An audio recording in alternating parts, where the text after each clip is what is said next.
देवियों और देवताओं, एक भजन में गाया गया है, जीत की हार अभी बाकी है, धार अभी बाकी है, पार अभी बाकी है। जवानी में जीत, बुढ़ापा में हार। जीवन में जीतने वाले थोड़े लोग हैं और सब हार करके जाने वाले हैं।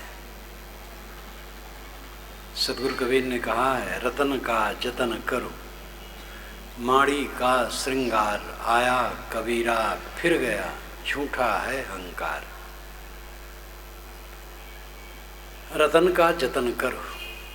शरीर, इंद्रिय, मन, अंतःकरण आपको मिले हैं, ये रतन है, इन्हें जतन से रखो। जितने श्रृंगार में भूलते हो माड़ी का है। कपड़ा पर माड़ी चढ़ा दी जाती है तो कपड़ा चिकना लगता है, धो देने पर कपड़ा खखरा हो जाता है। सारी चमक दमक क्षणिक है। आया कबीरा फिर गया, झूठा है अहंकार। साहब कहते बड़े बड़े कहलाने वाले आए और चले गए, इसलिए यहाँ का अहंकार झूठा है। जिस चमक दमक में हम भूलते हैं वो चमक दमक बहुत क्षणिक है। जीत किसमें है और हार किसमें है? जीवन में विजय। दिन जितने बीतते जाएं उतना आत्मसंतुष्ट होते जाएं, तृप्त होते जाएं, निर्भय होते जाएं, तो ये जीवन में विजय है। बचपना में सरलता रहती है लेकिन बोध नहीं रहता है। जवानी में समझ हो जाती है लेकिन सरलता खत्म हो जाती है। जवानी में समझ तो होती है लेकिन अनुभव नहीं रहता है। ठोकर अभी थोड़े ही लगे हैं। बुढ़ापा में अनुभव बढ़ जाता है लेकिन उस अनुभव से वैराग्य नहीं होता है, खींच होती है, झुंझलाहट, तकलीफ। ये जीवन की हार का क्रम है।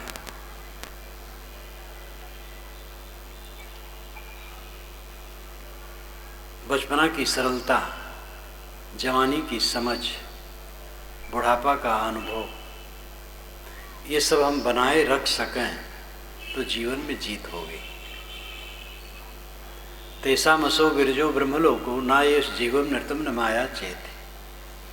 पिप्पलाद ऋषि के पास 6 जिज्ञासु आए ज्ञान के लिए, तो उन्होंने कहा कि तुम लोग यहाँ आश्रम में क्यों पड़े हो? कहे ज्ञान के लिए। प्रश्न है कुछ? कहे ठीक है, 1 वर्ष आश्रम में रहो, सेवा करो, 1 वर्ष के बाद पूछना, तो अगर मैं प्रश्नों को उत्तर जानता हूँगा तो उत्तर दूंगा। वो 1 वर्ष रह गए। गुरु भी कैसे और शिष्य भी कैसे, ध्यान दीजिए। पिप्पलाद ऋषि ये नहीं पूछते हैं कौन कौन प्रश्न है, कहते हैं अपना प्रश्न अपने पास रखो, साल भर के बाद पूछना, अगर मैं जानता हूँगा तो बताऊँगा। इतना लापरवाह गुरु और शिष्य भी ऐसे श्रद्धालु, साल भर रह गए प्रश्न पूछने के लिए। ये प्रश्न उपनिषद में बात आती है। सबके प्रश्न हुए, पिप्पलाद ऋषि ने उत्तर दिया। उसी दौरान में उन्होंने ये वचन कहा है, तेसा मसो विरजो ब्रह्मलोको ना ये जीवन नृतम न माया चेत। निर्मल ब्रह्मलोक उसके लिए है जिसके मन में सरलता है, माया नहीं है, छल कपट नहीं है और असत्य नहीं। सरलता, निर्माया और सत्य जिसके हृदय में है उसको निर्मल ब्रह्मलोक मिलता है। ब्रह्मलोक कहीं बाहर थोड़े है, आत्मलोक ही ब्रह्मलोक है।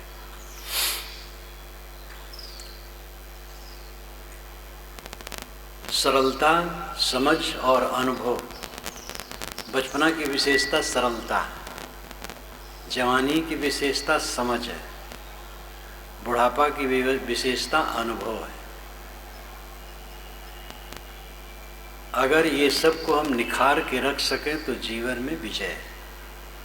इसको नहीं कर पाते हैं। बचपना की सरलता जवानी में खो जाती है। दो बच्चे लड़ेंगे, मारपीट भी हो जाएगी, लेकिन कुछ समय के बाद आकर के खेलेंगे, वो बात भूल जाते हैं।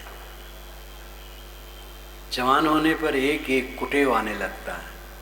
एक छोटे बच्चे को देखो, 4 वर्ष 6 वर्ष 8 वर्ष का है, दांत साफ है, आंखें मासूम, चेहरा निर्मल, छल कपट नहीं। जवान होता जाएगा, काइयाँ होता जाएगा, कुबुद्धि बढ़ती जाएगी, व्यसन लगता जाएगा। अच्छे पढ़े लिखे लोग पान खाते हैं, बीड़ी पीते हैं, सिगरेट पीते हैं, शराब पीते हैं, गुटखा खाते हैं, न मालूम कितनी नशा की चीज़ों का सेवन करते हैं। झूठ, कपट, छल, अनेक विकार बनाते चले जाते हैं। और ये सब विकारों का परिणाम कहाँ जाएगा? जो कुछ हम रात दिन करते हैं वो सब की रिकॉर्डिंग तो अंदर में चलती है मन में, उसका परिणाम कहाँ जाएगा? आदमी एक एक दोष बनाता चला जाता है और उससे वो जलता चला जाता है। जवानी में समझ तो हो गई, बचपना में सरलता रहते हुए भी समझ नहीं रहती, इसलिए किसी की चमकीली वस्तु देख करके बच्चा रोने लगता है, कुछ भी पाने के लिए तड़फने लगता है। जवान ऐसा नहीं करता और समझदार हो जाता है, लेकिन उसके मन में इतनी तृष्णाएं बढ़ जाती हैं कि होश हवास नहीं रहता है। जवानी में सुख की बहिया लगती है, सुख आने वाला है, चारों तरफ से सुख मिलेगा, लेकिन सुख मिलता नहीं। जवान भ्रम में है, बूढ़े तो समझ गए हैं, बाल पक गए, दांत उखड़ गए, चाम में सिकन आ गई, और अभी भी सुख नहीं मिला। ये जवान लोग बूढ़ों से पूछ लें कि बाबा आपको सुख मिला है कि नहीं। अगर ईमानदारी से बताएं तो बता सकते हैं कि सुख कुछ नहीं मिला है। ये बूढ़े लोग मालूम हो तो बताना भी नहीं चाहते हैं, शायद सोचते हो हमें कोई नहीं बताया, हम इनको क्यों बताएं, ये भी भटके। लेकिन किसी जवान को बूढ़ा बताए भी तो जवान विश्वास करेगा, वो सोचेगा इन्होंने तो सुख ले लिया और हमें भटका रहे हैं। सुख के लिए भ्रम जवानों को रहता है कि सुख मिलेगा, बुढ़ापा तक पता लग जाता है सुख को कुछ नहीं मिलेगा। चांटे जीवन भर केवल चांटे मिलेंगे और कुछ नहीं मिलेगा। चांटे मिले तो वैराग होना चाहिए, वैराग नहीं होता है। परिवार से असंतोष मिला, मित्रों से असंतोष मिला, अपने लोगों से असंतोष मिला, अपने शरीर से कष्ट मिला, अपने मन से कष्ट मिला, सब तरफ से कष्ट मिला, लेकिन होश नहीं। चारों तरफ से कष्ट मिला तो वैराग होना चाहिए, निर्मोहता होनी चाहिए, लेकिन निर्मोहता नहीं होती, खींच होती है, सब उल्टा। रोते रोते आदमी जन्मता है, शिकायत करते करते जीता है और पछताते पछताते मरता है। ये जीवन की हार है। जानवर रोते रोते नहीं जन्मता है,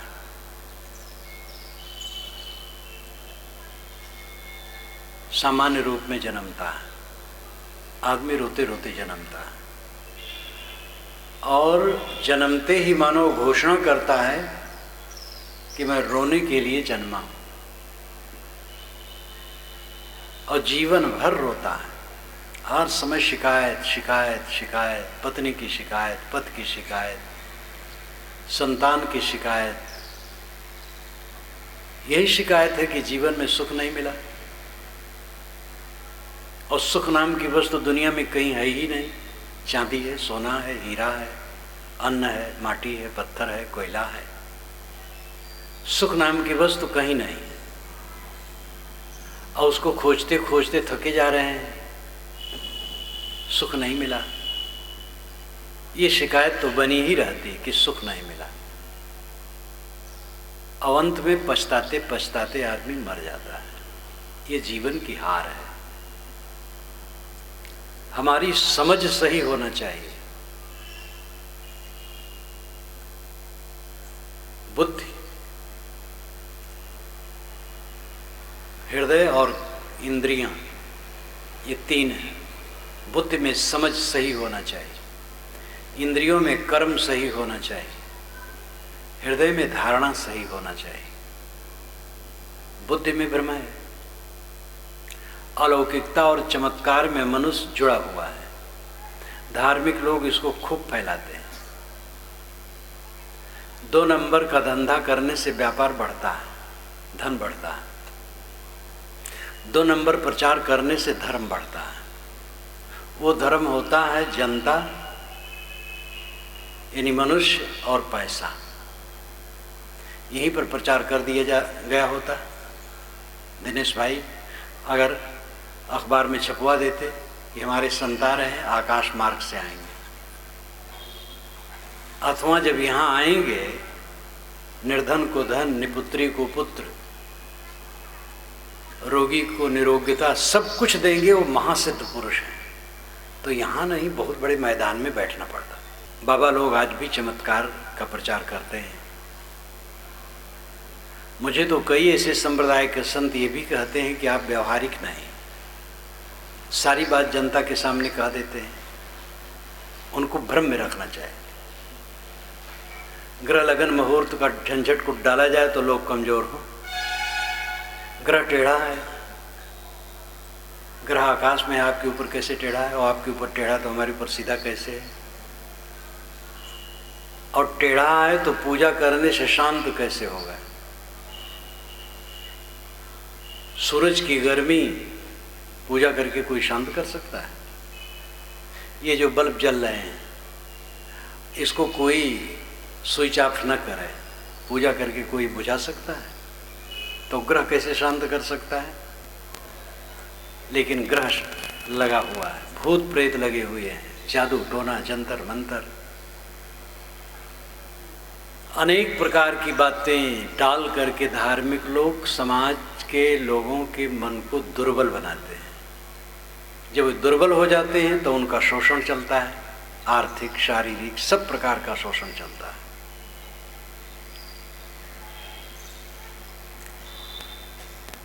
जन्म से कोई ऊंच और नीच होता है, ये दुर्बलता और मिथ्या अहंकार मनुष्य में डाला गया है। जन्म से कोई नीच होता है। तलवार से किसी का गला काट दिया जाए तो पाप है, लेकिन किसी के मन में ये बैठा दिया जाए कि तुम जन्म से नीच हो, ये महापाप है। और ये पाप बैठाया गया धर्म के नाम पर। भगवान की आज्ञा है, शास्त्रों में भगवान ने ऐसे ही कहा है। प्रभु की देन है। हम नीच जाति के हैं क्योंकि प्रभु ने ऐसा विधान किया है। बड़ी मीठी मीठी मार मारी गई है। विष्णु पुराण में तो यहाँ तक लिखा है, घनंतम शपंतम परुषम वदंतम यो ब्राह्मणम न प्रणवेद यथारहम स पापकृत ब्रह्म दवाग्नि दग्धो बद्धश्च दंडश्च न चास्मदीय। ब्राह्मण मारता हो, शाप देता हो, कटु कहता हो, ऐसे ब्राह्मण का भी जो यथा योग्य आदर नहीं करता है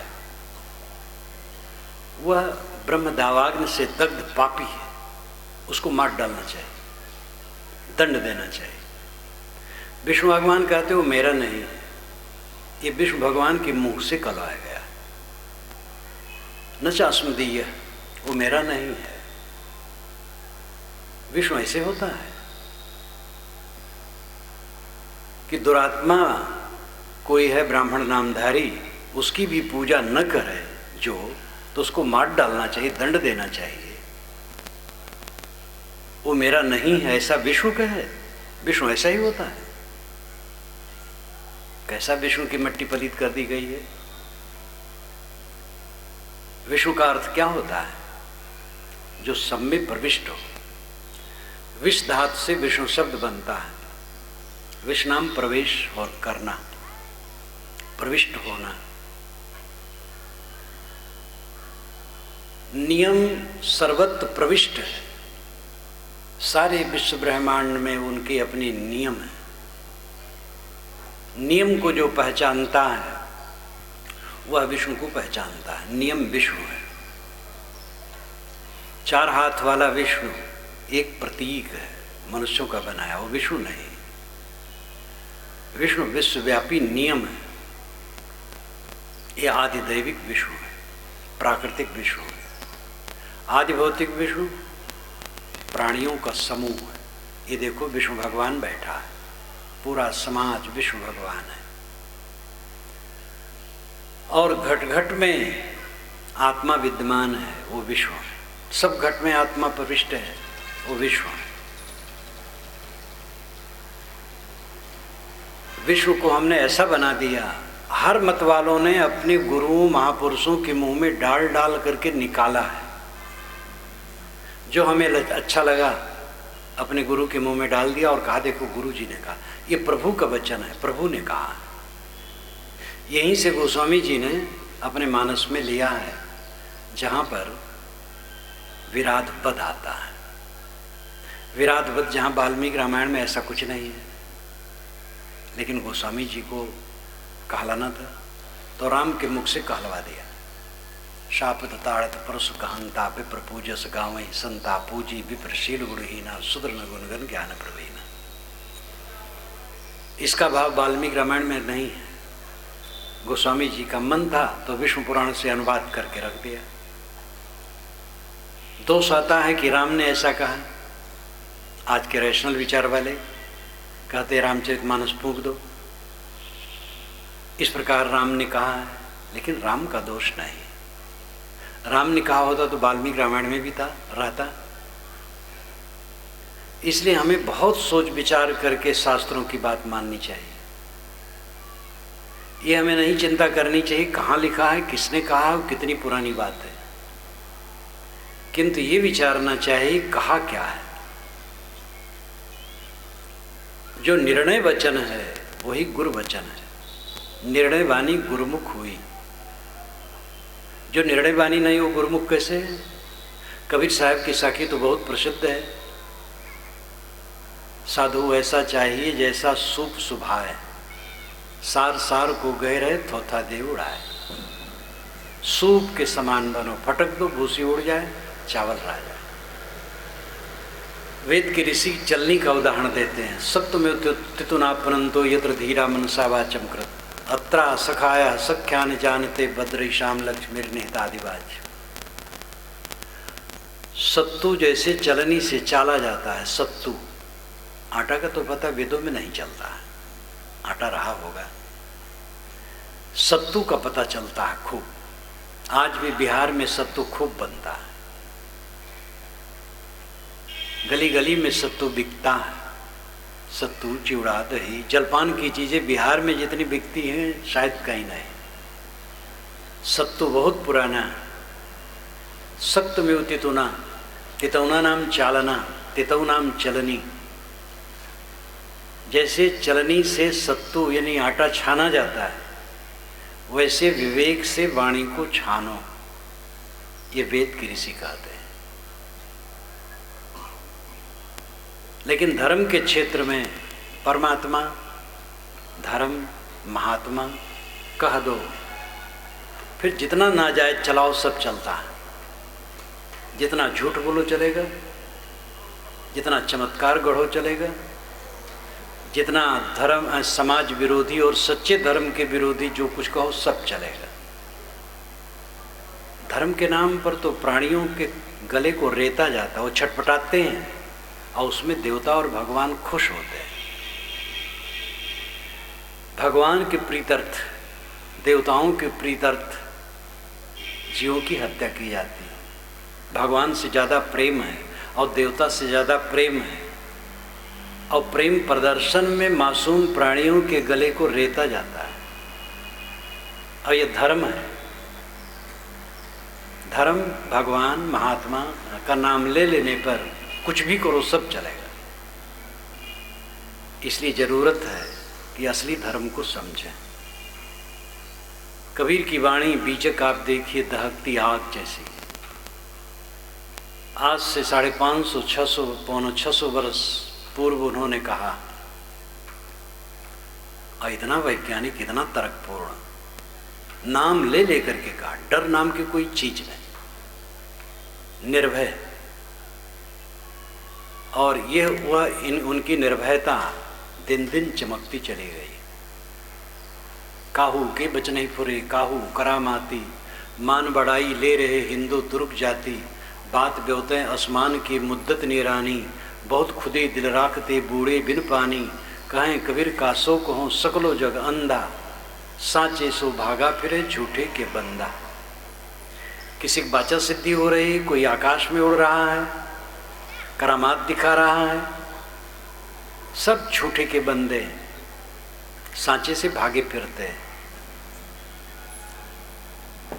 विज्ञान इतना बढ़ गया है और धर्म के क्षेत्र में अभी भी पोगा पंथी ज्यों का त्यों है। दर्जनों अवतार हमारे भारतवर्ष में इस समय हैं, और उनसे कहा जाए आप राष्ट्र के सरहद पर क्या कर रहे हैं, और इतना पापाचार दुराचार चारों तरफ बढ़ा है, इसमें आप क्या कर रहे हैं? तो कहते हैं हम सब ये सब करेंगे, हमारा काम नहीं। वो अशिक्षितों और उससे अधिक शिक्षितों को बेवकूफ़ बनाने को उनका काम है। लोग कहते हैं कि गांव वाले अनपढ़ लोग अंधविश्वासी होते हैं, लेकिन सर्वाधिक अंधविश्वासी शहर वाले और पढ़े लिखे लोगों में पाया जाता है। ये बड़े बड़े तांत्रिक, बड़े बड़े धोखेबाज किसको फंसाते हैं? ये धनवानों और पढ़े लिखे लोगों को फंसाते हैं। करीब करीब 95% से अधिक अंगूठियां कौन पहनता है? शिक्षित लोग। एक एक उंगली में 2-2 अंगूठियां, और राजनेता हैं तब तो 10 में पहनना चाहिए। एक एक उंगली में 2-2 अंगूठियां, 3-3 अंगूठियां। इतना अंधविश्वास, इतनी जड़ता, शिक्षित अशिक्षित में कुछ फर्क नहीं। अक्षरधाम में जब मैं गया पहली बार, तो एक इंजीनियर मुझे दिखाने आया स्पेशल रूप में। एक मूर्ति के सामने गया तो कहा कि महाराज इसने दूध पिया। मैंने कहा आप कौन सी इंजीनियर हैं? पत्थर की मूर्ति दूध पीती? इतनी भी समझ नहीं आज के युग में। गणेश जी को दूध पिला दिया गया था पूरे भारत में और विदेश में भी, और वो भी एक ही दिन श्रद्धा रही। अगर 4-6 महीने पिलाया गया होता तो गणेश जी घूमते फिरते अब तक। तो अंधविश्वास का प्रचार जोर दे करके किया जाता है। बुद्धि सही होना चाहिए, वस्तु विवेक होना चाहिए। पहली जरूरत है कि वस्तु विवेक हो। पानी कैसे बरसता है? प्रकृति के अपने नियमों से बरसता है। कोई देवता बैठ करके बरसाता नहीं। कोई देवता बरसाए तो खेत में बरसाए, सड़क में न बरसाए, क्योंकि सड़क में कीचड़ हो जाता है।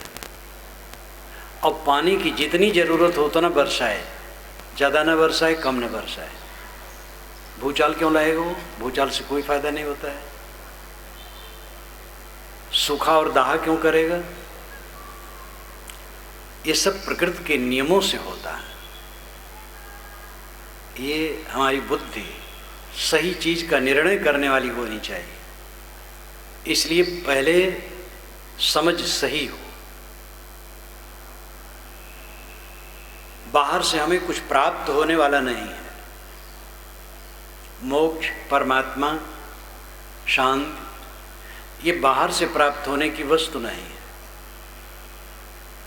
जिसे हम प्राप्त करना चाहते हैं वो हमारे अंदर ही है, अपने को ठीक करना।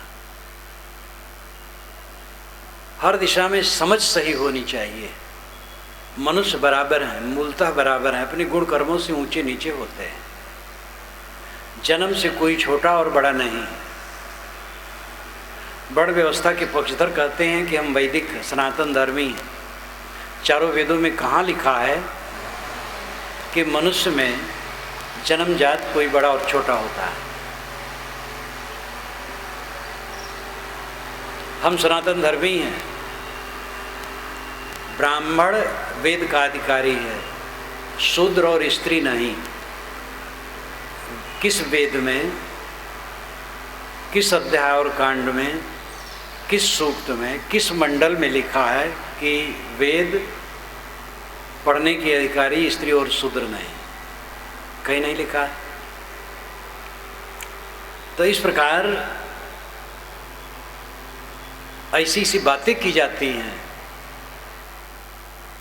अपने उनके मत के अनुसार ही नहीं रहता है।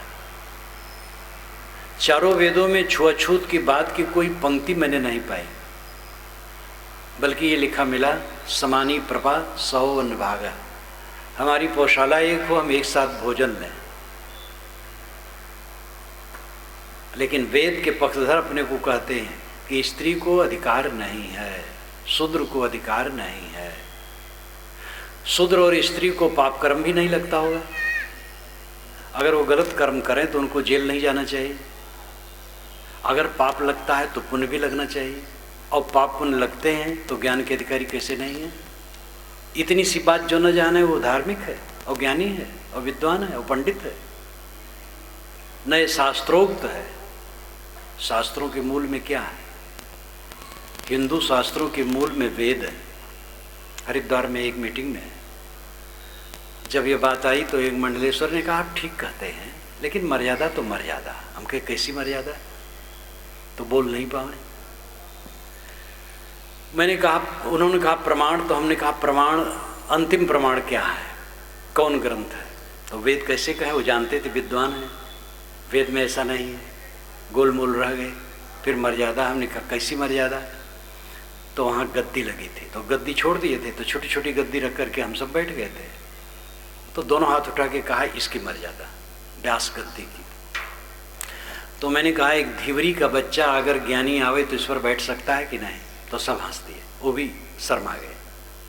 व्यास गद्दी वेद व्यास के नाम से, वेद व्यास धीवरी के बच्चे थे,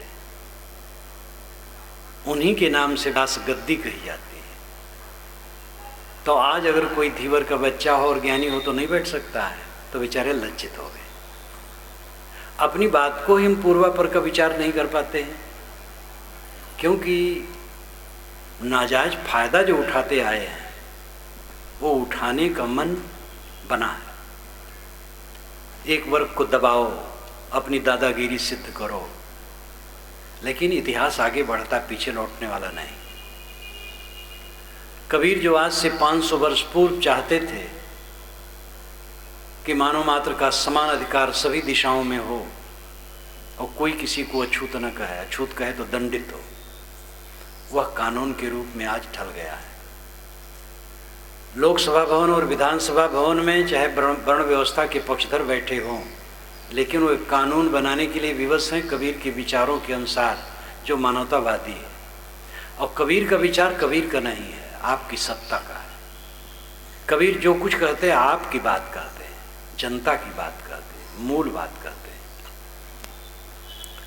समझ हमारी सब दिशा में साफ होनी चाहिए। मनुष्य समान है, हर मनुष्य कल्याण का अधिकारी है, हर मनुष्य अपनी योग्यता के अनुसार कहीं भी किसी तरफ विकसित हो सकता है। ये पक्की समझ होनी चाहिए। कोई संप्रदाय सत्य का ठेकेदार नहीं है, क्योंकि अलौकिकता एक झूठी धारणा है। सारी पुस्तकें मनुष्यों की बनाई है, सारे महापुरुष केवल मनुष्य हैं, सारे संप्रदाय मनुष्यों के चलाए। अलौकिकता नाम की कोई चीज नहीं, एक स्वतः प्रमाण कुछ नहीं। कोई ईश्वर एक बैठा होता जोरावर आकाश में और वो किताब भेज देता, हम सब मान लेते। ऐसी कोई किताब नहीं जिसको सब माने। भारत के कानून को भारत भर के लोग मानते हैं, लेकिन ऐसी कोई किताब नहीं जिसको सब माने। इसलिए जरूरी है कि हम और आप मेल मिलाप से बात करें। आपकी किताब को हम पढ़ें, हमारी किताब को आप पढ़ें, और सबके विचारों को समझें, बूझें और निर्णय करें और सत्य लें। अपनी कहे मेरी सुने, सुन मिल एके होए, ये कबीर साहब का वचन है। अपनी बात कहे, मेरी बात सुने और सुन करके मिल करके एक हो जाए, इसकी आवश्यकता है। जैसे वर्ण व्यवस्था और जात पात के क्षेत्र में दादागिरी चली और आज भी उसका असर है, वैसे सांप्रदायिकता की दादागिरी चली। हम आस्तिक हैं, तुम नास्तिक हो। यज्ञ करने वाले पशुवध करते थे, वे आस्तिक बने थे। तथागत बुद्ध, महावीर स्वामी जीव हिंसा को रोके, उनको नास्तिक कहा गया। स्वामी शंकर को वैष्णव नास्तिक कहते, स्वामी शंकर उनको नास्तिक कहते, स्वामी दयानंद ने सबको नास्तिक कहते। हम आपको नास्तिक कहते, आप हमें नास्तिक कहते हैं। और हर जगह ये लीला है। इस्लाम परंपरा में, ईसाई परंपरा में है, बौद्ध मत में एक दूसरे कटाकटी, जैन मत में, कबीर पंथ में। कबीर साहब का खास ज्ञान तो अमुक कबीर पंथ की शाखा में आए, दूसरे में नहीं। सब जगह ये रोग है और ये दादागिरी बिल्कुल बेकार है। सत्य सबके अंदर में है, सत्य सबका अपना स्वरूप है। जो जितना उसको परिमार्जित करके शुद्ध कर ले, अपनी दशा में आ जाए, उसका कल्याण होगा। संप्रदाय, सारे संप्रदाय आदरणीय हैं। कहीं से भी कोई हो, उसे यथार्थ गुरु मिलना चाहिए जो रास्ता ठीक से दिखा सके और वो अपने को समझे, आत्मा को पहचाने, अपने में लौटे, इसकी जरूरत है। जैसे जाति और वर्ण को लेकर के दादागिरी रही, वैसे सांप्रदायिक भावना में दादागिरी है, जो दोनों झूठी है। इन सब बातों में क्लियर होना चाहिए, साफ निर्णय और साफ बोध। पाना कुछ नहीं, परमात्मा मिलता है तो छूटेगा। आज से कोई 45 वर्ष पुरानी घटना होगी। मैं प्रवचन करके शाम का टाइम था, जंगल की तरफ चला गया। वहाँ जंगल था, झुरमुट, ध्यान में बैठ गया। झोला पड़ने वाला था। एक 22 वर्ष का सुंदर जवान खोजते खोजते मेरे पास पहुँचा। जब पहुँचा तो मुझे आहट हुई। मैंने आके खोली, क्यों भाई, क्यों आए? महाराज, परमात्मा कब मिलेगा? छूटते ही कहा। मैंने कहा, परमात्मा से बिछुड़ने की तारीख तुम बताओ तो मिलने की तारीख मैं बताऊं। वो ठगमारा खड़ा रह गया। मैंने बैठाया, बातचीत हुई। जिसे हम पाना चाहते हैं वो खोया नहीं। संग चले सो धन है, संतो छूट जाए सो माया। पाना नहीं है, समझना है और ठहरना है। परमात्मा पाना है, मोक्ष, ईश्वर दर्शन की बड़ी चर्चा है। ऐसे ऐसे लोग हैं कहते हैं हमने ईश्वर का दर्शन किया।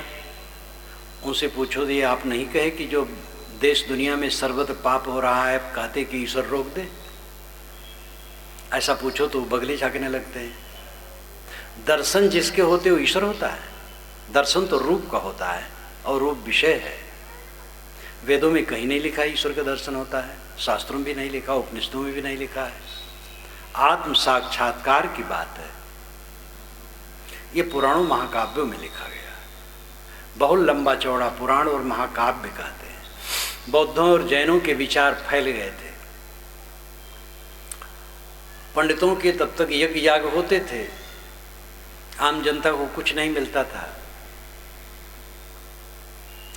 बौद्धों जैनों के विचार फैल जाने से पंडित लोग नए नए ग्रंथों की रचना की, जिसमें स्थूल बातें बहुत थी और समय का कुछ परिवर्तन। बौद्धों जैनों से लोग लौटे तो हिंदू समाज में, लेकिन विवेक खो गया। उपनिषद जैसा चिंतन जिस दुनिया में हुआ हो, वहाँ के लोग इस तरह भटक रहे हैं, ये आश्चर्य का विषय है। उपनिषदों में अवतारवाद नहीं है, दैववाद नहीं है, चमत्कार नहीं है और पाप कटने का झांसा नहीं कि गंगम नहाओ पाप कट जाए, नाम लो पाप कट जाए, सब कुछ नहीं। निर्णय की बात, धारदार बात है। आत्मज्ञान का विषय है, सदाचार है, आत्मसंतोष की तरफ लौटने की बात है। एकदम ऐसी बात है कि दुनिया का कोई व्यक्ति उसको काट नहीं सकता है। यह अलग बात है कि उपनिषदों में भी कुछ ऐसी चीजें हैं जो हटा देने योग्य है, लेकिन उसमें हीरे मोती इतने हैं जो बहुत हैं। उपनिषद जैसा चिंतन जिस देश में हुआ हो, वहाँ के लोग इतने क्यों भटके? क्योंकि पंडितों ने उपनिषदों का मनन चिंतन नहीं किया, इसको बढ़ाया नहीं, उनको लाभ इसमें होने वाला नहीं था, कर्मकांड में लाभ होने वाला था, इसलिए कर्मकांड की बातें कही। 18 पुराण और महाभारत में करीब 40,000 श्लोक हैं जो चमत्कारी और सस्ते सस्ते नुस्खे जनता को दे करके लुभावनी बात की गई है। ये सब बढ़ा, अंधविश्वास बढ़ा, अज्ञान बढ़ा। परमात्मा के दर्शन, यत् चक्षुषा न पश्यति इन चक्षुष पश्यत तदेव ब्रह्मत्वं विद्यनेदम यदमुपास्ते। आंखें जिसको नहीं देखती किंतु जिसकी सत्ता से आंखें देखती हैं उसको तो ब्रह्म जान। आंखों से देख करके जिसकी तो उपासना करता वो ब्रह्म नहीं। देखने वाला ब्रह्म है, जो दिखाई देता वो ब्रह्म नहीं। ईश्वर दर्शन का झांसा दिया जाता है। तो निर्णय बुद्धि में सही होनी चाहिए। मनुष्य मूलतः बराबर है, कोई संप्रदाय का सत्य का ठेकेदार नहीं है। हमारा जो प्राप्तव्य है हमारे अपने में है, बाहर से कुछ मिलने वाला नहीं है। और हमें स्वयं अपने आप को सुधारना है। जो कुछ हम सोचते बोलते और करते हैं उसके हम जिम्मेदार हैं, कोई हमसे करवाता नहीं है। भगवान की माया हमें नहीं भटकाती, हमारी माया हमें भटकाती है। मन का मोह माया है। कोई माया आकाश में नहीं बैठी जो किसी के ऊपर कूद पड़े। हमारी अपनी बनाई माया है, वही हमें भटकाती है। हम चाहें तो मन के मोह को मिटा दें, माया मिट जाए। ये सारी बातें साफ समझ में होनी चाहिए और फिर इसके लिए कर्म होना चाहिए। साधना, सेवा, स्वाध्याय, साधना, क्रोध, काम, लोभ, मोह जो हमने अनाद काल से पाल रखा है, उनके विरोध में क्षमा, दया, शील, समता, संतोष, इनकी रहनी में रहें। दुर्गुणों की जगह पर सद्गुणों का व्यवहार बढ़े, तब धीरे धीरे मन का मैल मिटेगा और हृदय में वही स्थित हो। हमारे जीवन में हार क्यों? क्योंकि समझ ठीक नहीं, आचरण ठीक नहीं। बौद्धिक संतोष, चारित्रिक संतोष, आत्मिक संतोष, ये तीनों संतोष जीवन का परम संतोष है। बौद्धिक संतोष चमत्कार को पाल करके कभी नहीं होगा। बाबा 500 वर्ष के हैं, आज भी बाबा लोग 500 वर्ष के होते हैं। वो 80 वर्ष के होते हैं, लेकिन 500 वर्ष के कहे जाते हैं। वेद के ऋषि कहीं नहीं कहते हैं कि कोई कई सौ वर्ष जीता है। 100 वर्ष जीने कहते हैं या 100 से ऊपर। सरदा शतात कहीं कहीं कहा गया है, यानी 100 से ऊपर। और जीवीम सरदा शतम तो प्रसिद्ध वचन है। वैसे दर्जनों दर्जनों बार ये कहा जाता है हम 100 वर्ष जिए, 100 वर्ष सूरज को देखें, 100 वर्ष उषा को देखें। 100 वर्ष जीने की कामना की जाती है और पीछे के लोग करोड़ों करोड़ों अरबों अरबों वर्ष जी डाले। काकभूषुंड जी तो 27 कल्प तक एक ही आश्रम में रहे जहाँ गरुण जी उनको मिले हैं रामचरितमानस के अनुसार। काकभूषुंड ने कहा यहाँ बसत महिषुन खग ईसा बीते कल्प 7 अरुबीसा। ऐ खगेश, इस आश्रम पर रहते रहते मेरे 27 कल्प बीत गए। 4 अरब 32 करोड़ वर्ष का एक कल्प होता है। 1 खरब 16 अरब बरस से मैं इसी आश्रम पर हूँ और हर त्रेता में राम जन्म की बाल लीला देखने अयोध्या जाता हूँ। अब ये आंखों देखा हाल, इसको कौन नहीं मानेगा। काकभूषण जो कहते हैं वो बिल्कुल सच है, क्योंकि स्वयं वो देखते हैं, हर त्रेता में देखते हैं। हर त्रेता में राम जन्मते हैं, हर त्रेता में वो जंगल निकाले जाते हैं, हर त्रेता में वो सुपनेखक नाक कान काटते हैं, हर त्रेता में सीता हरी जाती है। ये कोई नाटक तो नहीं है। वाल्मीकि रामायण में तो ऐसा कहीं नहीं लिखा है। गोस्वामी जी ने लिखा तो उसको पुष्ट करना चाहिए, तो काकभूषण को इतना लंबा जिलाना चाहिए। लेकिन वाल्मीकि रामायण में मुझे काकभूषण शब्द नहीं मिला। काकभूषण है ही नहीं है वाल्मीकि रामायण में। कैसा कैसा चक्कर है। 1 खरब 16 अरब बरस एक ही आश्रम पर है। ये सब धर्म ग्रंथ है, मान्य है, तो क्या मान लेना चाहिए सब बात। विचारो। 55 वैदिक मुद्दों को कलिवर्ज कह करके आज से 1000 वर्ष पूर्व पंडितों ने त्यागने की राय दी है। ध्यान दीजिए, 55 वैदिक मुद्दों को आज से 1000 वर्ष पूर्व पंडितों ने कलिवर्ज कह करके पुस्तकें लिखी और उन्होंने त्यागने की राय दी, और सब वैदिक मुद्दे हैं। और कहा एक कलिवर्ज है। जो लोग कहते हैं कि वैदिक परंपरा में कुछ शोधा नहीं जा सकता, प्रत्यक्ष ही पंडितों ने 55 मुद्दों को हटा दिया। जो कहते हैं कि वैदिक लोग पोगापंथी होते हैं, ये भी ठीक नहीं। पोगापंथी होते तो ये शोध क्यों डालते। पोगापंथी हम जिनको बहुत कहते हैं कि बड़े सांप्रदायिक होते, वे भी शोधते हैं। कम बेश सब जगह शोधना है। ये जो संस्कृत सभ्यता का प्रवाह है और धर्म के नाम पर जो कुछ भी है उसमें स्थिर थोड़े रहता है। असली धर्म स्थिर रहता है। हिंदू धर्म, इस्लाम धर्म, जैन धर्म, बौद्ध धर्म, ईसाई धर्म, यहूदी धर्म, बहुत धर्म कहा जाता है। ये धर्म नहीं है, ये संप्रदाय है, समाज है, परंपरा है। धर्म एक है जो सनातन है, वह है अपने पर संयम और दूसरे के लिए शील का बर्ताव। नाम की कल्पना, राम अल्लाह का नाम, ये कुछ 100 वर्षों से है।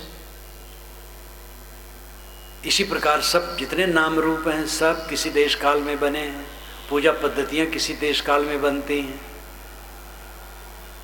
लेकिन संयम और शील का मूल्य कभी कम नहीं होता है। अपने पर संयम और दूसरे के लिए शील का बर्ताव, ये असली धर्म है। बाकी सब संप्रदाय हैं। संप्रदाय किसी महापुरुष द्वारा चलते हैं, परिवर्तित होते हैं, बिगड़ते हैं, सुधरते हैं, और उसमें कुछ नियम आचार इत्यादि रहते हैं। जितने इस समय संप्रदाय चलते हैं सब के सब 2500 वर्ष के अंदर के हैं। इसलिए सब परिवर्तनशील है। धर्म का असली तत्व है संयम और शील। अपने पर संयम रखे, जो अपने पर जितना संयम रखेगा दूसरे के साथ शील का बर्ताव कर सकेगा। जो जितना लंपट होगा दूसरे के साथ क्रूरता का व्यवहार करेगा। राम ने अपने पर संयम रखा तो भरत के लिए राज छोड़ दिया। भरत ने आप पर अपने संयम किया तो राम के चरणों में राज चढ़ा दिया। दोनों के बीच में अयोध्या का राज कंदुक बन गया। ये शील का बर्ताव कैसे हुआ? दोनों में संयम था। कौरव पांडव में न हुआ, स्वयं में शील संयम नहीं था, इसलिए शील का बर्ताव नहीं कर सके, आपस में कट के मर गए। जितना हम संयमी होंगे उतना शीलवान होंगे, और यही धर्म है। बाकी सब तो संप्रदाय है। इस तत्व को हमें समझने की जरूरत है। बौद्धिक संतोष सही निर्णय से होगा, निष्पक्ष होकर के, उदार होकर के। ये चिंता नहीं करना है कि किसने लिखा है और किसमें लिखा है और कितनी पुरानी बात है और कितने लोग मानते हैं। है क्या? पुराण मित्यो न साधु सर्वम न चापि काव्यम नो मित्यवद्यम संतः परीक्षा नितरत भजन्ते मूढ़ पर प्रत्यय बुद्धि। पुरानी होने से सब बातें सच नहीं, नई होने से गलत नहीं। संत परीक्षा पूर्वक मानते हैं। अविवेकी आदमी विश्वासी होता है, मान लेता है। विवेकी बने तो बौद्धिक संतोष होना चाहिए। सही निर्णय से बौद्धिक संतोष होगा। चारित्रिक संतोष जब पवित्र आचरण होगा। कोई चोरी करके आत्मसंतुष्ट नहीं हो सकता, व्यभिचार करके, हत्या करके गोस्वामी जी का एक बहुत बढ़िया दोहा है, विबुध काज बावन बलि छलो भलो करी जानी, प्रभुता तज बस भे तदप मन की गई न गलानी। देवताओं का काम बनाने के लिए विष्णु भगवान ने 52 रूप धड़ करके बलि को छला, और उसके बाद उनको ग्लानि हुई कि मैंने गलत काम किया, एक निरपराध को छला, तो उनकी शरण चले गए, तो भी मन की गई न गलानी। विष्णु भगवान के मन की गलानी गई नहीं, उनको कष्ट होता रहा। विष्णु भगवान ने जब गलती की और उनको दुख होता रहा, पाप उनको सताता रहा, हम गलत करेंगे तो कैसे नहीं सताएगा, ये विचार करने की बात है। वैसे अपने आप में कोई ऐसा विष्णु नहीं हुआ है जो बलि को छला है। वेद में ये बात आती है, ऋग्वेद में करीब करीब 24 बार ये बात आती है। विष्णु के 3 पाद, विष्णु के 3 कदम 24 बार आते हैं, और एक बार जो आता है वो ज़्यादा प्रसिद्ध है। पंडित लोग कर्मकांड में भी उसका विनियोग करते हैं। इदम विष्णु विचक्र में त्रेधा निदे पदम समूढ़ मत्स्य पांसुरे। यहाँ पर विष्णु 3 कदम रखे, उनके पैर की धूल से सारा संसार ढक जैसा गया, और इसका अर्थ देश विदेश के समस्त विद्वान वेद के एक मत से करते हैं कि सूरज विष्णु है, उसकी किरणें उसके कदम हैं, पृथ्वी अंतरिक्ष और दुलोक में उसका पड़ना उसके 3 कदम पड़ना है। सूरज की किरणें पृथ्वी पर पड़ती हैं, आकाश में पड़ती हैं, और तारा मंडल में पड़ती हैं। पृथ्वी में और अंतरिक्ष यानी आकाश में, दुलोक यानी तारामंडल में, यही उनके 3 कदम हैं। और यास्क मुनि ने आज से 2800 वर्ष पूर्व रचित अपने निरुक्त में पुराना उदाहरण देकर के यही बताया। वेदों को कोई पढ़े तो साफ साफ पता चल जाएगा। मैंने तो अपने वेद में लिखा है वेद क्या कहते हैं, 121 संदर्भों में चारों वेदों के समस्त विषय, और इस विषय को मैंने खूब खुलासा लिया है। विष्णु जो सब में प्रविष्ट हो, सूरज की किरणें सब में प्रविष्ट होती हैं, इसलिए सूरज विष्णु है, और उसकी किरणें कदम है, और पृथ्वी अंतरिक्ष दुलोक में पड़ना उसके 3 कदम रखना। सतपथ ब्राह्मण जो शुक्ल यजुर्वेद का ब्राह्मण है, बहुत विशाल काय ग्रंथ, उसमें थोड़ा सा छल शुरू किया गया है। देवता दैत्य में जमीन के लिए लड़ाई हुई, दैत्य जीत गए, पूरा भूमंडल उनका हो गया। तो दैत्यों ने कहा कि अब हम बांट लें। देवता लोग कहे कि ये लोग बांट करके ले लेंगे तो हम लोग कहाँ रहेंगे, चलो हम भी मांगे। देवताओं ने जा करके दैत्यों से कहा कि हमें भी कुछ रहने दीजिए। तो दैत्यों को बड़ा असमंजस हुआ कि भाई ये तो मांग रहे हैं, इनको भी देना पड़ेगा। दैत्यों ने कहा अच्छा तुम्हारा विष्णु जिसमें लेट जाए उतनी जमीन दे देंगे। तो विष्णु 52 था, ये सब तो ब्राह्मण में आता है। तो लेट गया, तो लेटते लेटते इतना विस्तार किया, पूरे भूमंडल को ढक लिया। यहाँ पर ये शुरू होता है।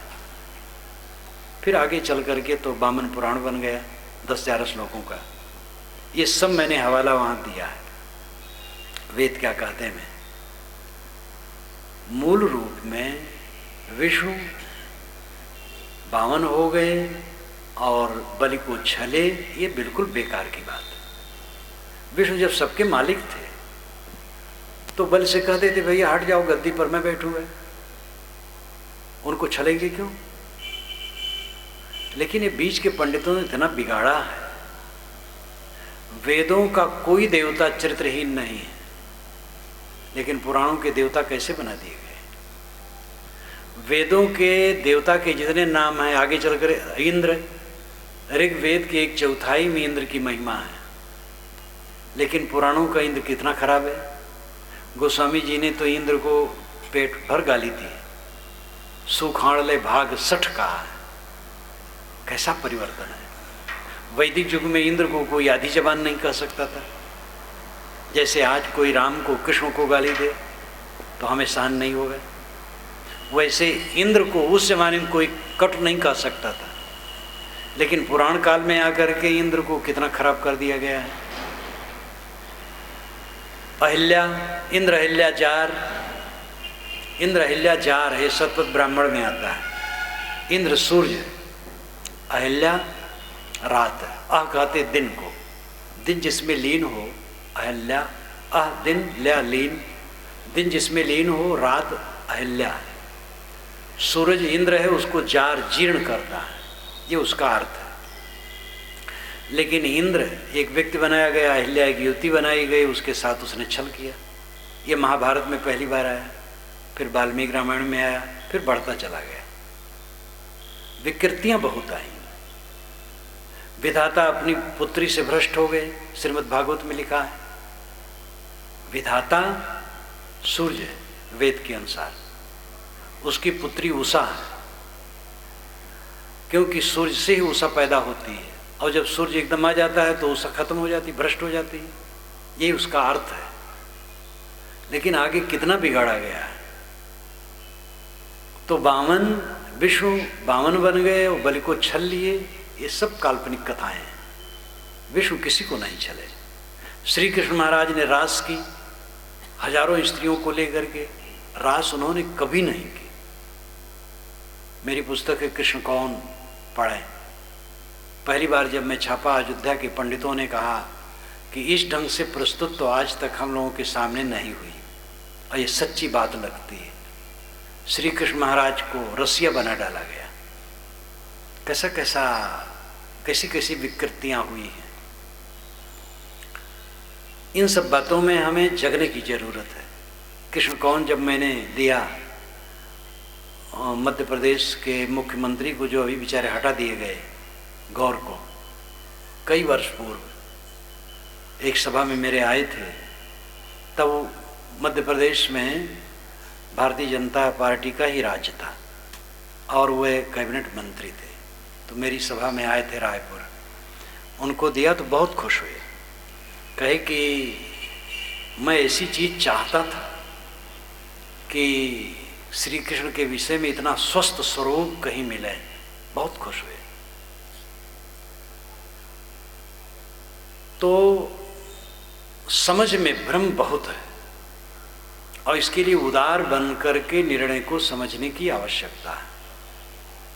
हमारी बुद्धि निर्भ्रांत हो, आचरण पवित्र हो, बौद्धिक संतोष, आत्मिक संतोष, चारित्रिक संतोष। मैं कह रहा था कि कोई व्यभिचार करके, हत्या करके, चोरी करके चारित्रिक संतोष कैसे पा सकता है?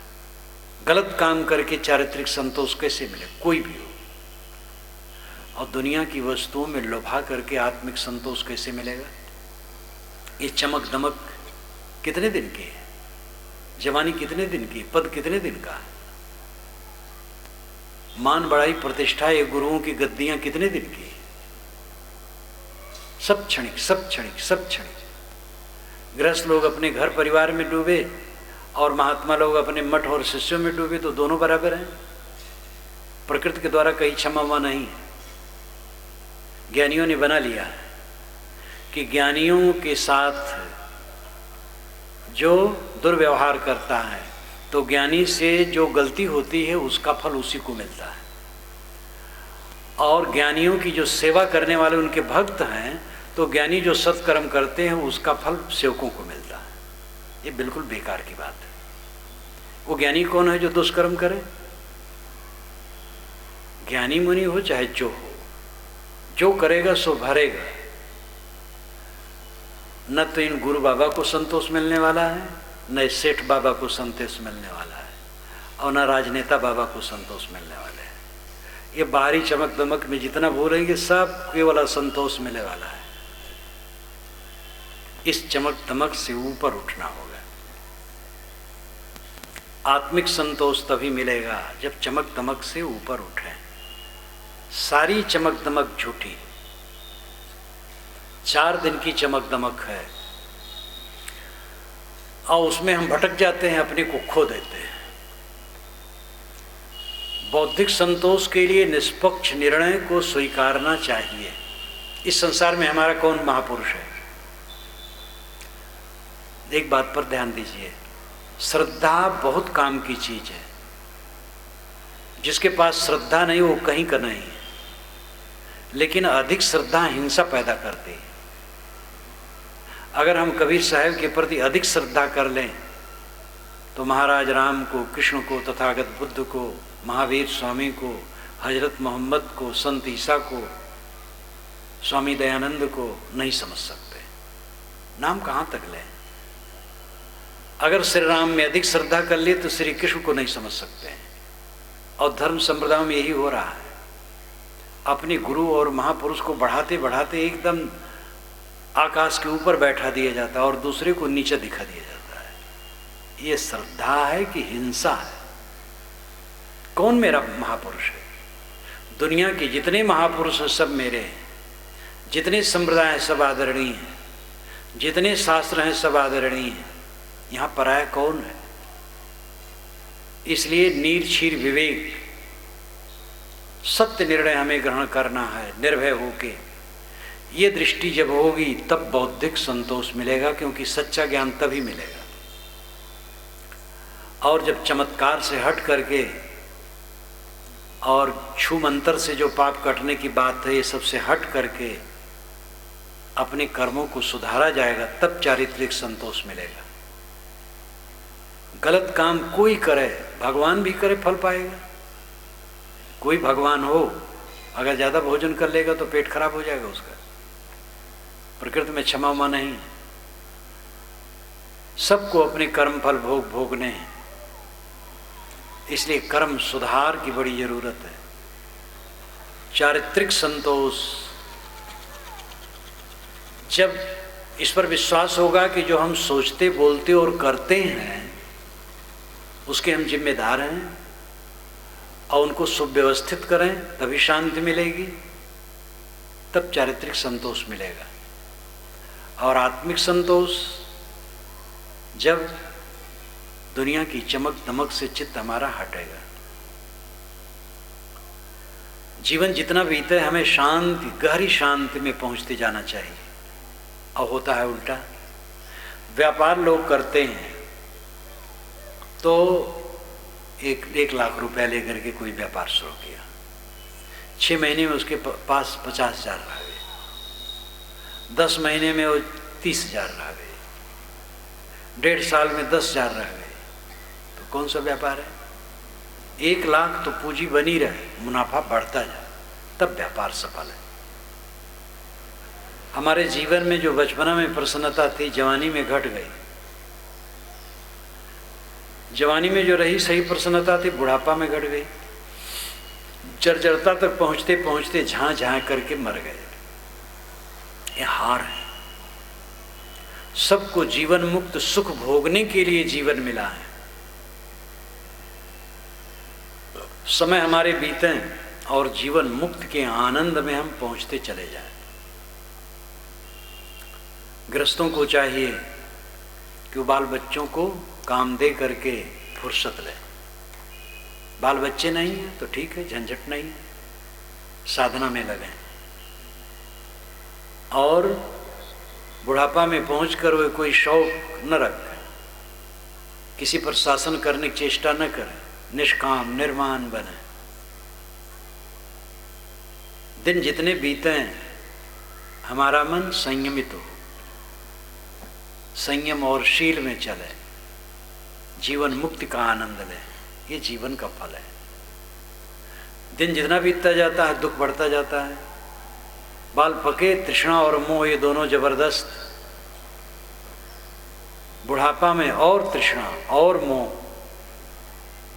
एक धनी आदमी इसी गुजरात में, एक ही लड़का, पिताजी बड़ी तृष्णा वाले, एक बार उलझ करके उन्होंने कहा ये जितना धन है सब खत्म हो जाए तो अच्छा है, हम तो परेशान हैं। पिताजी हंसने लगे। पिताजी बीसीओ मुकदमा ठाणे रहते थे। तो ये आश्चर्य होता था कि जो जवान है वो तो नहीं चाहता है सब झंझट, लेकिन बूढ़े एक की बात नहीं, अनेकों की बात। कुछ ऐसे हैं समझदार जो साधना करते हैं तो जीवन मुक्त सुख प्राप्त करने का अधिकारी हर मनुष्य, स्त्री पुरुष और हर मनुष्य जीवन में शांति और तृप्ति बढ़ती जाए। आत्मिक संतोष, जो पाना था पा लिया, जो जानना था जान लिया, जो करना था कर लिया, जो पाना था पा लिया। शरीर अभी है ठीक, शरीर खत्म हो जाए ठीक, चलते फिरते खत्म हो जाए, कभी भी खत्म हो जाए। मेरा कुछ छूटना नहीं है, छोड़ने वाली चीज सारी छोड़ दी गई, समझ लिया गया कुछ मेरा नहीं, मन से छोड़ दिया। दो आदमी एक सेठ से 100 रुपये उधार लिए और कहे 1 महीना में दे देंगे, एक दे दिया दूसरा नहीं दिया, बड़ा चालाक था, और चालाक ही बेवकूफ होता है। 6 महीने के बाद सेठ पकड़ पाए, उसे खंभे में बंधवा दिए और कहे रुपए दे दो तब छोड़ेंगे, नहीं छोड़ेंगे। कहा रुपए नहीं है। सेठ ने कहा अच्छा तो 100 प्याज खा लो, हम छोड़ देंगे रुपए। कहा खा लेंगे। प्याज रखे गए, 2-3 खाया और परेशान हो गया, नहीं खा पाया। कहा अच्छा 100 मिर्चा खा लो, हम छोड़ देंगे। कहे खा लेंगे।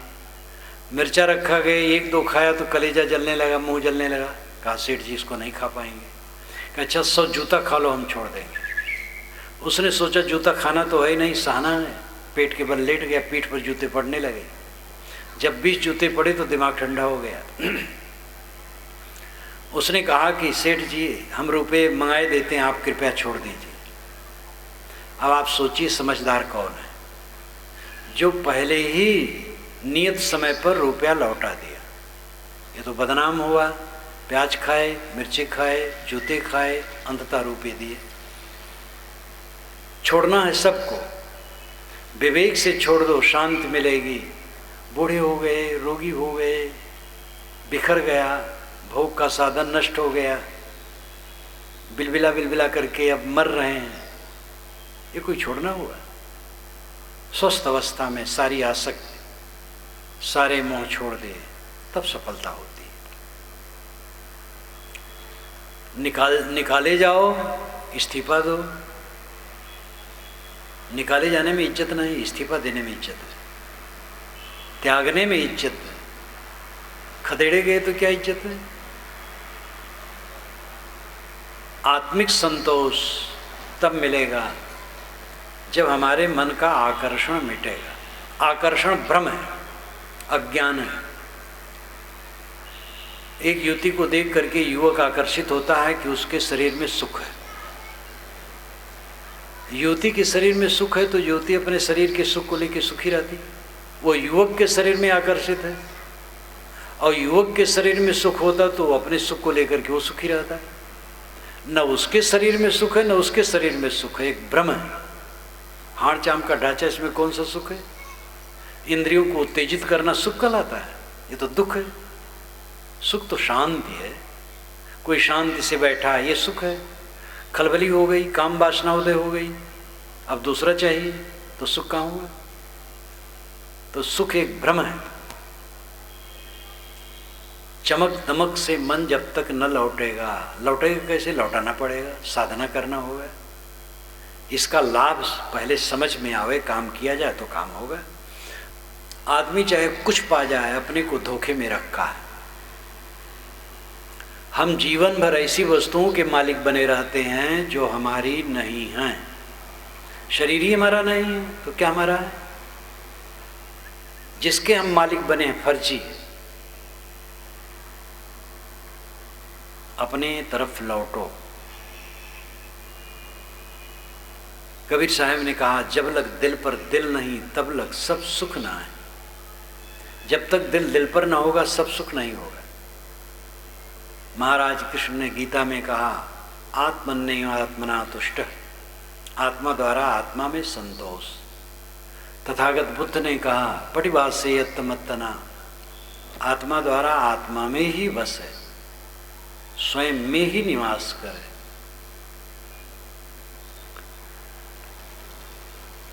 हमारा प्राप्तव्य बाहर नहीं है। सनत कुमार ने नारद को समझाते हुए आज से हजारों वर्ष पूर्व कहा था, ये वही भूमा तत्सुखम नाल्पे सुखमस्ति भूमयु सुखम। भूमा में सुख है, अल्प में सुख नहीं है। सारा संबंध अल्प है। भूमा आत्मा है, आत्मा में लौट आने में सुख है। यत्र नानद पश्यत नानद श्रृणोत नानद विजानात स भूमा। जब दूसरे को नहीं देखता, दूसरे को नहीं सुनता, दूसरे को नहीं जानता, ये भूमा की दशा है। ध्यान, असली ध्यान क्या है? कुछ न सोचना ध्यान है। पहले तो अपने मन को किसी आधार बिंदु में ठहराना ध्यान है। आंखें बंद की, बंद आंखों में जो अंधकार प्रकाश दिखाई देता उसमें मन को ठहराया, ये दृष्टि योग है। सांस आती जाती अपने आप, सांस पर मन ठहराया, ये स्वर योग है। नाद उठता है खोपड़ी में, मशीन कोई भी चलती है तो उसमें ध्वनि होती है, ये तो रात दिन चल रही है। कान बंद करने पर ध्वनि सुनाई देती है, वो नाद योग है। किसी गुरु संत का चित्र मन में ले लिया, उसे मन को ठहराया, ये साकार योग है। ये मन को पहले ठहराने के तरीके हैं, लेकिन अंतिम ध्यान है सारे विचारों को छोड़ देना। नदी के तट पर बैठा व्यक्ति नदी की तरंग मालाओं को केवल देखता है कि बह रही है, उसमें खुद नहीं बहता है। ऐसे मन को देखो, मन में बहो ना। देखते देखते मन शांत हो गया, बस स्थिर पद है। मन की शांति समाधि है। योगश्चित्त वृत्ति निरोध, चित्त की वृत्तियों का निरोध योग कहलाता है। कुछ न सोचना ध्यान है। यत्र नानद पश्यत नानद श्रृणोत नानद विजानात। दूसरे को नहीं देखता, दूसरे को नहीं सुनता, दूसरे को नहीं जानता, वो समाधि है। रूमी साहब ने कहा, चश्म बंदो गोश बंदो लब बिबंद गर्नबीनी सर्रे हक बरमन बखन। ईरान के संत रूमी साहब बहुत बड़े संत हुए हैं इस्लाम में। उन्होंने कहा, चश्म बंदो आंखें बंद कर लो, गोश बंदो कानों को बंद कर लो, लब बंद ओठों को बंद कर लो, गर्नबीनी सर्रे हक बरमन बखन। इतने पर सत्य के दर्शन न हो तो मेरा मजाक उड़ाना, अपने को समेट लो। कबीर साहब ने कहा, समझ बूझ जड़ हो रहे बल तज निर्बल हो, कहें कबीर तासंद का पला न पकड़े को। पहले समझ बूझ ले, फिर अनाड़ी बन जाए और सारे घमंड को छोड़ करके निर्मानी हो जाए, उसका पल्ला कोई नहीं पकड़ सकता है। कहा जाता है कि मस्त राम लेटे थे और एक मुर्दा पड़ा था, तो मस्त राम ने मुर्दे से कहा, मस्त राम मुर्दे से पूछे, मुर्दा कुछ बतलाओगे? मुर्दा में से मुर्दा बोला, मर जाओ सुख पाओगे। मस्त राम ने मुर्दा से पूछा कि मुर्दा राम तुम मुझे कुछ बताओगे? कहे जरूर बताऊंगे। कहे बताओ। तो कहे मर जाओ सुख पाओगे। मैं मर गया, छुट्टी, तुम भी मर जाओ। मर गया, अब झंझट कुछ नहीं। तो यहाँ जार खा के मरने की बात नहीं, अहंकार का त्याग कर देना मरना है। जय मरने से जग डरे मन आनंद, कब मरी हो कब पाई हो पूरन परमानंद। आखिर सब छोड़ना है तो छूटने के पहले मन से छोड़ो, तब वो दशा आएगी। चिपके चिपके चिपके अनाथ काल से तो चिपके इसी में रगड़ रहे, अब मिलता क्या? आजकल जितना ऐश्वर्य है आज इस दुनिया में, 200 वर्ष के बाद ये सब रहेगा, दूसरे ढंग से रहेगा। जितने लोग हैं 100 वर्ष के बाद सब रेत हो जाएंगे, जितने मनुष्य हैं। 100 वर्ष पुराना मकान दुर्लभ है, कुछ राजाओं के मकान मिलते हैं। आपके घर में 100 वर्ष पुरानी चीज दुर्लभ है। शरीर तो सबसे क्षणभंगुर है, चाहे संस्कृत चाहे पाली, सब जगह मर्त्य कहा गया है मनुष्य को। मनुष्य मर्त्य है, मरणधर्मा है। जानवर भी मरते हैं लेकिन उनको मर्त्य नहीं कहा गया, क्योंकि वो समझ नहीं सकते थे। तो मानो मनुष्य को मर्त्य कह करके याद दिलाया गया है कि तू मरणधर्मा है, याद कर, चेत, जग जा। जब जीने मरने की चिंता खत्म हो जाए, जो करना था कर लिया, जो जानना था जान लिया, जो पाना था पा लिया, अब कुछ करना पाना जानना नहीं, अपने आप में तृप्त। हमारा परमात्मा, हमारा ब्रह्म, हमारा निर्वाण कल्याण हमारे अपने आप में है। मन चारों तरफ से सिमट है, अपने आप में कृतार्थ। इस बोध में जब दृढ़ हो गया तो जीवन में विजय है। और इसमें नहीं है तो हार है, भयभीत है, छुट न जाए, और छुटना पक्का है। ये छुटने में क्या रखा है? पानी की बुलबुले की तरह, मृग मरीचिका की तरह सब दृश्य नाशवान, इनमें क्या रखा है? बोधवान बनो। मैंने आपसे कहा था कि जीवन में जीत कैसे होगी और हार क्या है? रोते रोते, झंकते झंकते, पीड़ित होते होते मर जाना हार है। प्रसन्न रहना, सब समय प्रसन्न रहना, प्रसन्नता में जागना, प्रसन्नता में सोना, प्रसन्नता में जीना और प्रसन्नता में मरना, ये विजय है। और ये पैसे, पद, विद्या, संप्रदाय किसी से होने वाला नहीं है। इसके लिए आत्मबोध, आत्मशोध और आत्म शांति की जरूरत है। आपको धन्यवाद देते हुए मैं अपनी वाणी को विराम देता हूँ।